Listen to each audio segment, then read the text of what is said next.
no spoilers. No, not even quests, characters, or anything like that. I want you to have a great experience in the game as well. So, Neon, this city is really like, it's built on a big kind of platform. The whole planet, which is called Volai, I think maybe Volai Alpha, Volai might be the system.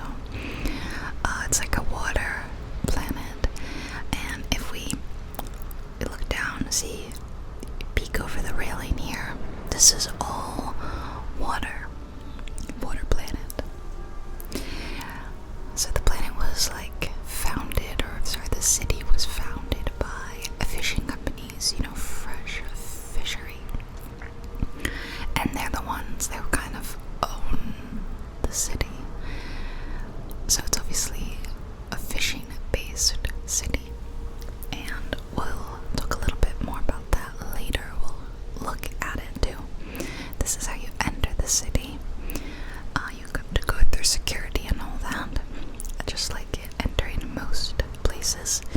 So here we go.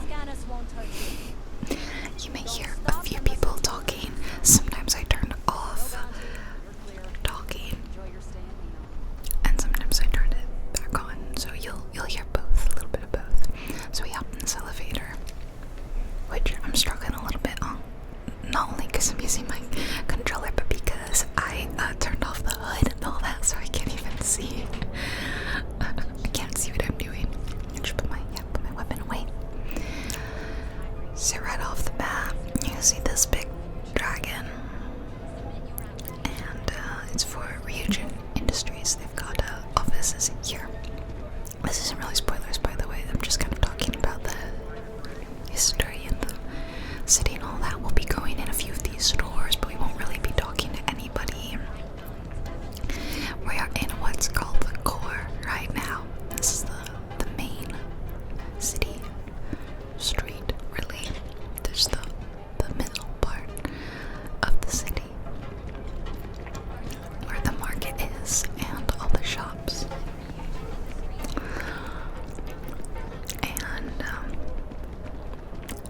the poorer part of the city is called Ebbside, and it is on the side of the, you could say, platform, really. And if you pick the Neon Street Rat perk, or not perk, sorry, trait, which I did in my personal save, then you're from Ebbside.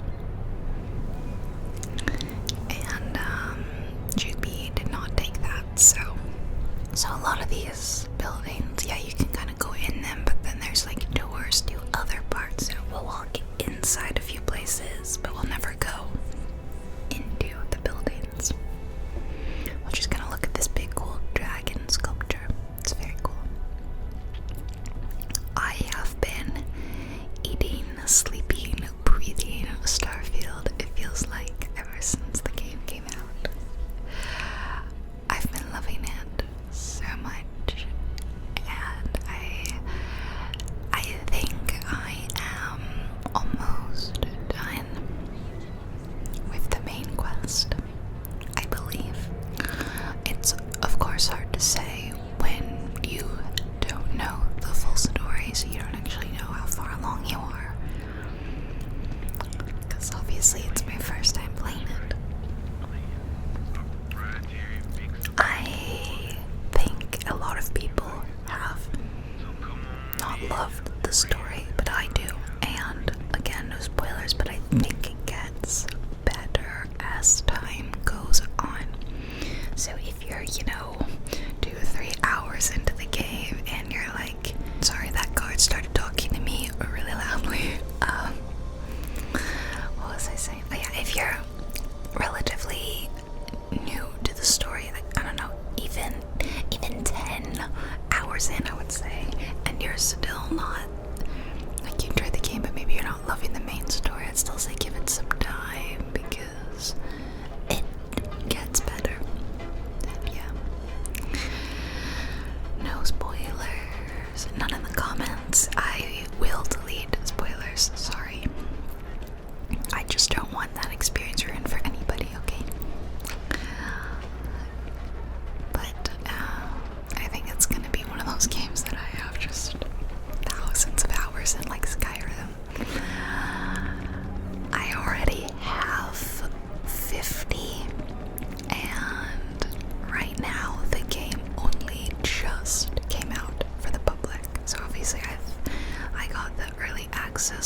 be.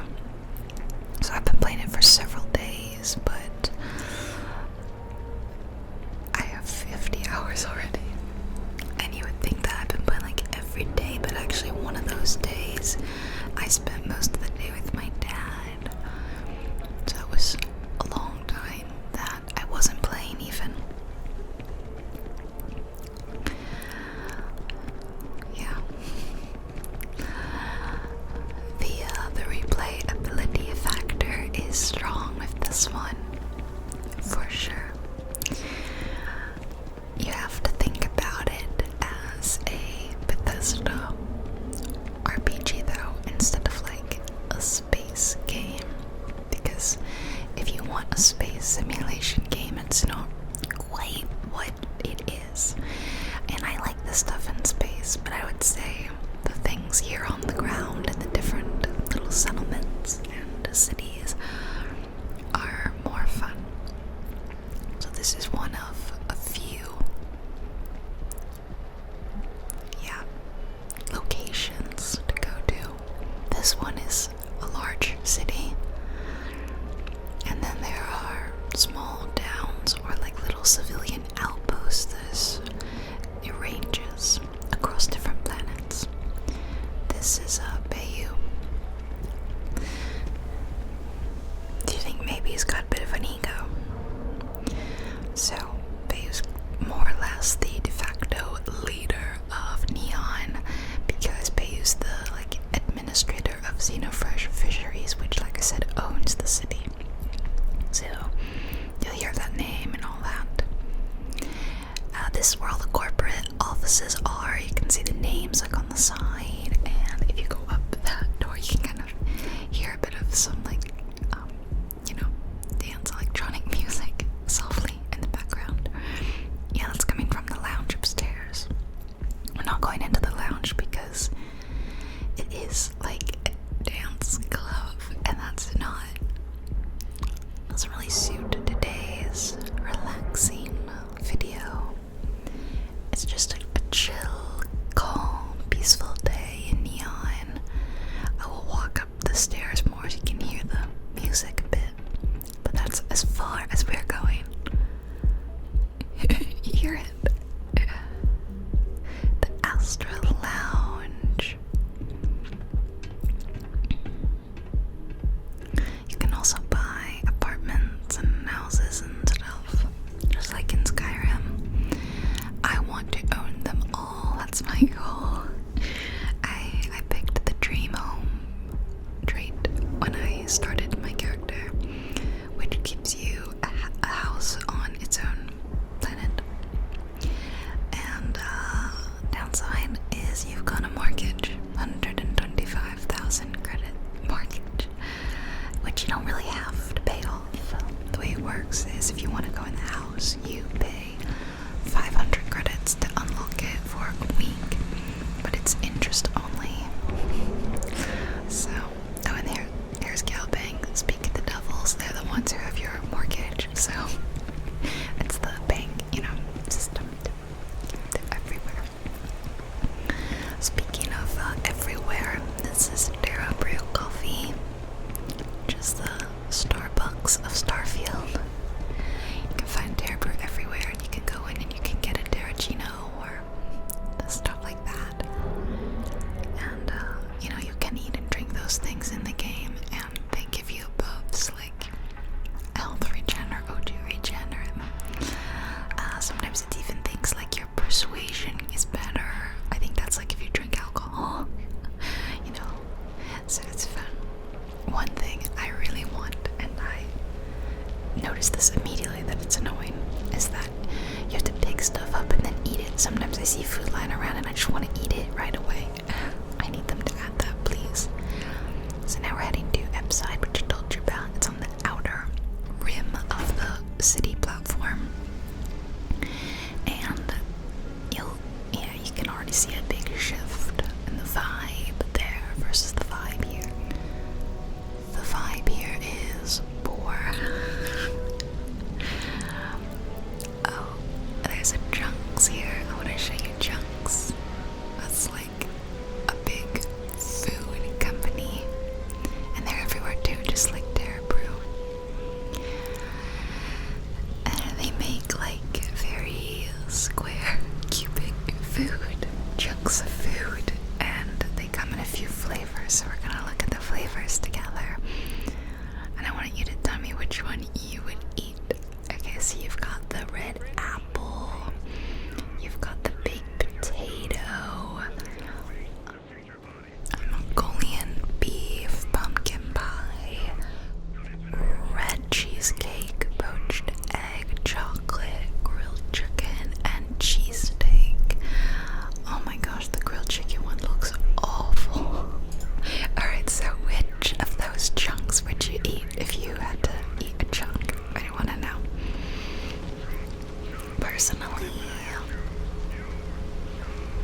the stairs and just kind of look out above everything. But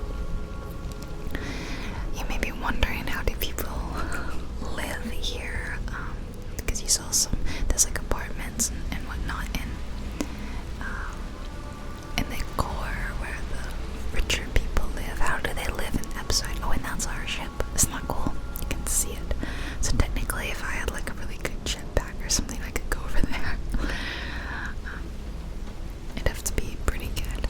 So welcome to the homes of Ebbside. Yep, you're looking at them. They are essentially those capsule hotels that do exist in real life, except permanent. Like, that's just your whole home. If you're claustrophobic, it's a nightmare. They do have fancier, bigger versions of these containers. I'll show you those too, but that's like, well, I guess being homeless is the worst, but then that's like a step up.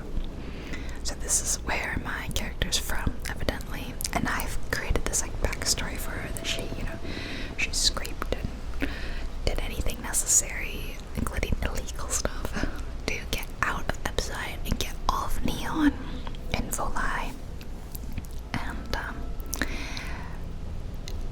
did some probably big bad legal things to get in trouble, so I had to get off Neon quickly and had to try to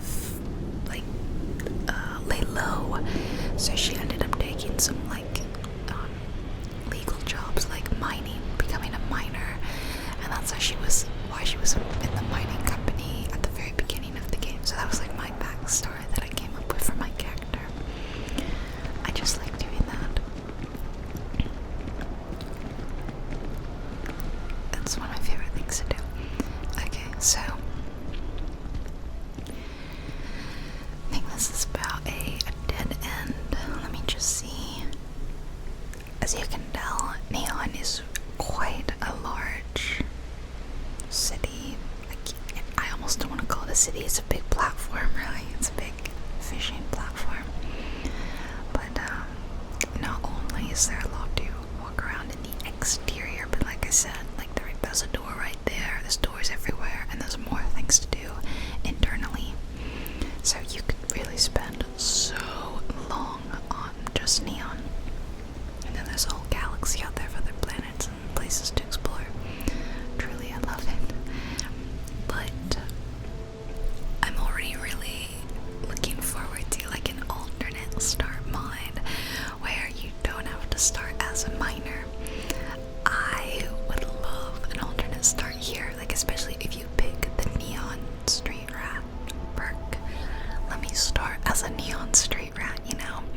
Maybe you own one of those terrible little capsule homes and you have, like no money, nothing, and you have to somehow get together enough money to like get a ship and leave. How cool would that be? It'd be so fun to start here. Or looking down at that's the core, see, the flashing lights and all that. That's where we just were, the interior bit. So we're kind of above it all right now. And there's two sides of Ebbside, one on either side of the core, of course. So we're on one. And if I just you can jump over, or you can take one of these little platform bridges. Like here, right here, I can just go over here and we can cross over to the other side of Ebbside. There's like 3 sort of layers. The outer and upper Ebbside, the middle core, and then there's the underbelly too. I'll show you the underbelly, don't worry. I'll listen to that. Isn't that so nice sounding? I love that. I love that a lot. It's a little empty up here. There's not many people working or doing stuff. But there are in other parts. This is just a less visited part of the city, really. I think I'm level 30 or 29 or 30 with my character.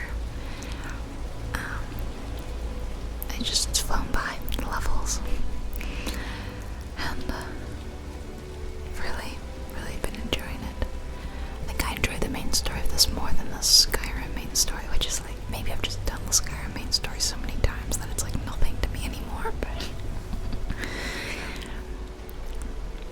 truly wanted like Skyrim Part 2 in space, and that's what I got.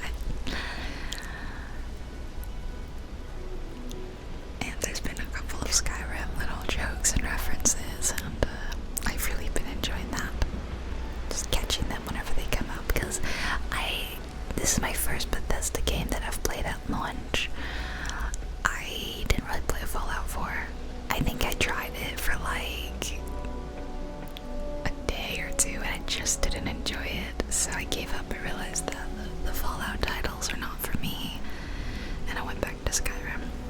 But I didn't play Skyrim until like 2013, and it came out in 2011, so I was really late to the party there. I wasn't even playing any big video games like that in 2011, and Skyrim was my first big game. So I have never felt this excited about a game release, practically ever. Because other big games that I love, like Breath of the Wild and all that, again, it wasn't there at open. I didn't even have a Switch until 2017, which actually was they were pretty new then, but Breath of the Wild had come out on Wii U. So I'll go in one later. I can't go in this one, I don't think, but this is the fancier version. Oh wow, it has a door. Yeah, it has a door and like a bathroom. So much better than the last ones. Here's Frankie's Grab and Go. Open 24 hours, you can get food and drink. And business is a little slow right now. Okay, gonna leave. Sorry for bothering you, Frankie. I assume the owner's name is Frankie. That's the name.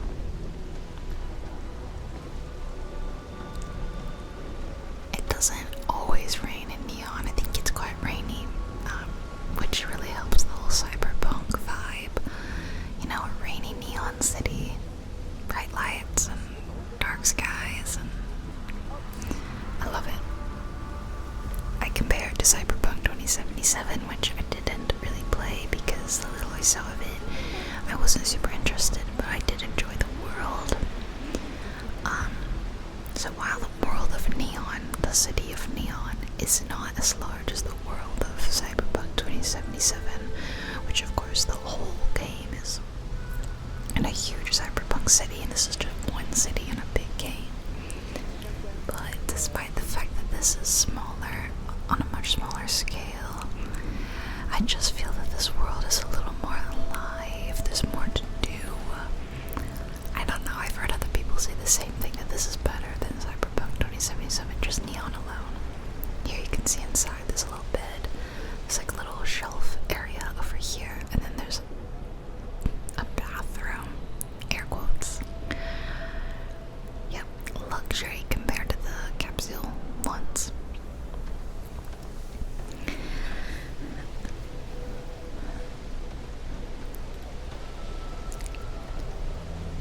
So yeah, if you've played Starfield and you played Cyberpunk 2077, feel free to tell me what you think about the two. The differences. And eventually, I'd like to do video tours and like relaxation videos like this in all the big settled cities of the game. I kind of did one in New Atlantis. That was the first, or not first video, the first one was my character creation video. The second video, I made the most recent Cyberpunk Starfield video, was actually starting to play the game. And in that one, near the end, we kind of just walked around New Atlantis a bit.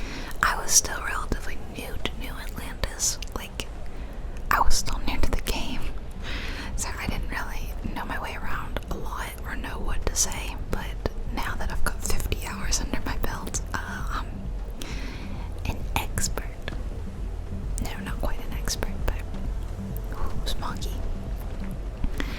So this is about it for Ebbside. We've seen a lot of the sights for the most part. I'm now gonna take you to, if I can, I think I'm gonna take you there.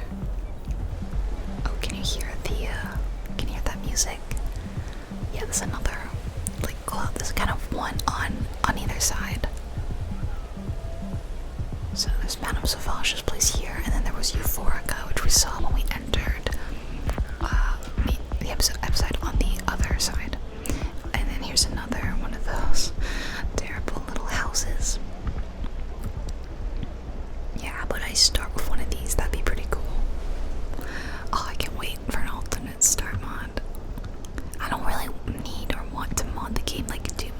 especially visually. I really don't think I want visual mods.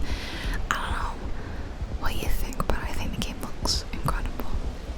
So the only things I'd really enjoy is maybe like different companions or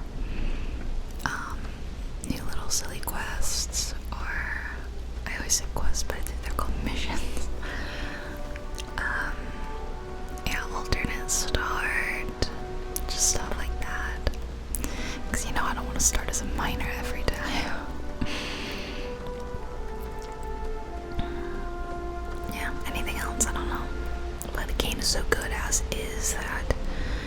Oh, you know, one more other thing I would definitely do is a different UI. I don't love the UI, and it's awkward to navigate at times. There's a lot of going in your UI and inventory management and stuff like that, so honestly, it could be better. Okay, I'm now gonna take you to the Underbelly, which sounds really dark and seedy, isn't it? The seedy underbelly of Neon. It's really not bad. It's where the fishing, it's where Xenofresh Fisheries kind of operates. You'll see if I can figure out how this elevator works. Okay, there we go. I mean, to be honest though, I say it's not dark and seedy because the entire city is dark and seedy. You can see we're much lower now, we're closer to the ocean. Down at the bottom of Neon. Yeah, this is, I mean, that's kind of a whole cyberpunk stereotype, right? Is that there's a lot of crime and things are corrupt and all that, and so it's definitely an ongoing theme of Neon, which is why I think if you want to start as like a criminal thief, morally bad, maybe characters starting here would be great. Look at that guy. So see, here's the the trawler, the fishing boat, whatever. You would lower it down, and then I guess they go fish, and then they bring it back up. And look at that. Look what lurks in the water. So far, I haven't really seen a single sea creature. I don't think they're in the game aside from this right here. But as you know, a huge fish marine biology nerd, I really wish we could see fish creature things. There's different kind of alien flora and fauna on all the different planets, and there's really cool alien creatures, but they're all terrestrial or aviary, and there's nothing aquatic. And clearly there's really cool aquatic things on Neon, at least, or on Voli. The whole place isn't called that. Okay, back up we go. And we're gonna head back into the city proper, going back to the core. Sorry, just bumped into that guy. I'm learning my way around. It's taking a little while because, as I've said previously, there's no mini-map, which really doesn't bother me at all. At first, when I was learning everything, I'm like, oh gosh, I don't know where to go, I don't know where everything is. But some places, like Neon, is pretty straightforward. You got your main thoroughfare here, you got the Ebbside on the sides, you got the Underbelly, but the fish stuff happens. It's really not difficult to figure your way around here, and I don't mind. I've obviously removed the HUD, but you would have kind of a little compass, which is your watch, and tells you some details. But you've seen the gist of the city. Now I'll just kind of continue to walk around, and we'll go in a few of the stores here on the core. Like I said, we're not gonna go through any doors. We're just gonna meet. Some of them are some of the stores you have to go inside past a loading screen, but some of them are kind of just open, and some are a bit of both. There's a front room, or this one here, Cigars Outfitters. You can see there's a room here, but then there's a door to the rest of the shop. So some are like that. Some are just all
can see the stars we passed on the other side. This is the medical place, Reliant Medical. You can go in here. I talked about this in the last video. You can go in, like, get yourself taken care of, because you can actually get kind of injured in the game. Like, there's your health bar and it goes down, sure, but then there's specific injuries you can get. Like, you can be burned, or you can, like, have a contusion, you know, cut, something like that, you could be bleeding, and you have to kind of treat those specific injuries with specific medicine.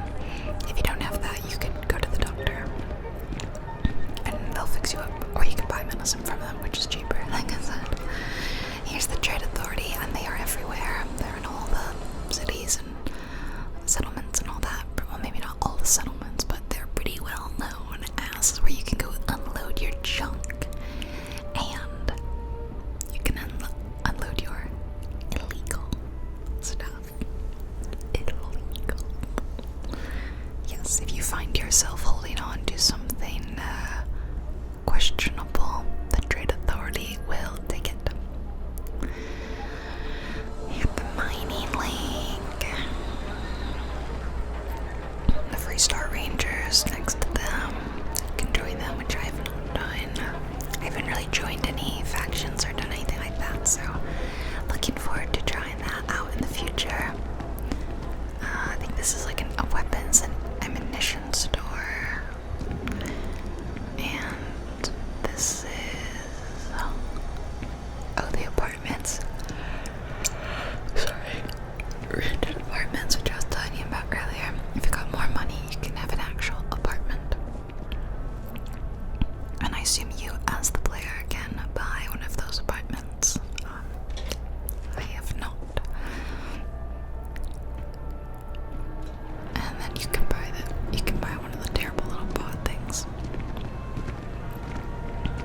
Grand Liquors, drink store, and of course back to the big region industries like building. They've got a big presence here. Got another little general goods store, Newell's Goods. It's like a mom and pop store, and you can sell all your junk to them too. But I'm pretty sure they will not take the illegal stuff. You have to take that to the Trade Authority. But you know, the vendors, they only carry so much money, so you can pop around from different places. So if you've got just a lot of stuff, you can go there, sell your stuff, and then you could go to Seacart's Outfitters, dump more stuff there. Then you could go to the Trade Authority, dump stuff there, especially your questionable goods. Yep, Freestar Rangers, and we're back to like the middle where the spaceport terminal is. You can go back to your ship.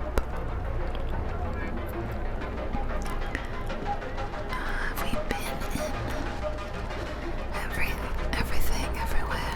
I think so. I think that's pretty much all that I have for you today. And I really hope you enjoyed this. I've been looking forward to it, and I wanted to pick Neon as the first like city that we did a walk around with, because it's so evocative. I mean, look at it. And I've done the Cyberpunk videos, and I love the look and the vibe of that. This is a little grungier, a little grimier, but it's so, I don't know, it's got a real feel to it, and it's still somewhat cozy, to be honest, especially when it's raining. So thank you for joining me and Jubi today in this Starfield relaxation video. Like I said, I hope to do more of these, one for each of the main cities or the big places, and then even some where like we just go to a planet. Like I said, maybe I'll pick some of the prettier planets that I found, and we'll walk around and we'll scan the plants and the resources and stuff like that, and we'll just have fun, just like a little walking tour. But aside from that, I will also try to maybe continue